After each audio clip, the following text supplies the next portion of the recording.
So my husband, our love language from across the world is apparently sending emails about different articles that are interesting. And so he forwarded to me this article about boredom and just says, this one's right up your alley, which it totally is.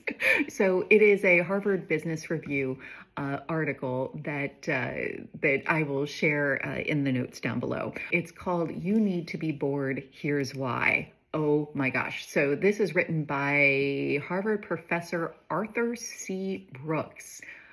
I mean, you got to be a professor that needs to be known by your middle initial. So anyway, so I completely agree with this article. And basically, the approach that I'm thinking about is how often we avoid boredom.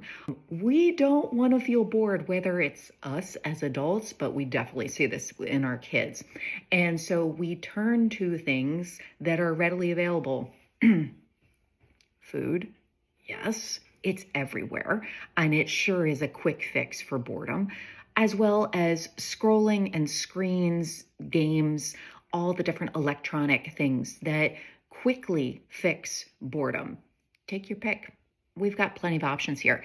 But the thing that we're missing is that boredom is, I don't really actually call it an emotion. It's a state of mind where it's kind of like a little bit of a blank slate. We are in what's called the default mode network. We're not going to go into too deep with the neuroscience here, but just know that we're in a different brain state when we are experiencing boredom. And within that brain state, there is kind of the blank slate.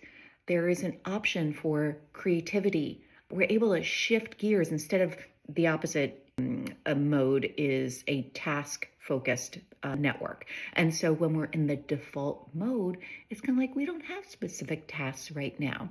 We can create, there's possibilities. And in fact, that's actually the questions that are right in front of us when we are in default mode network. What else is possible? What else? What am I experiencing right now? It's a lot of open-ended questions as opposed to where we are in fix-it mode all the time, trying to fix our boredom with some kind of occupation, some kind of fidgeting, something to take our minds off of boredom. So default mode network has open-ended questions, possibility. There's also shifting from this lull when we think that it's a problem, that there's nothing to do right now. And we often are using, again, food and scrolling because it gives us a quick hit of dopamine. Dopamine fixes boredom, but it's not the long-term option. It's just training us to go back to quick fixes. Instead, in the default mode network, when we have the experience of boredom, we get to have serotonin. That is another hormone that's operating in the background. And that may sound familiar because serotonin is also a hormone that we talk about a lot about addressing depression, anxiety, also with trauma. And so serotonin is good, by the way. So boredom is not the enemy. Even if your kids completely think that it is, let them. It's really just the dopamine talking, or the low dopamine that's talking when they're freaking out. And so this is the permission. This is kind of like the opportunity right now to say, okay, well, how can you be bored today? How can you be bored today?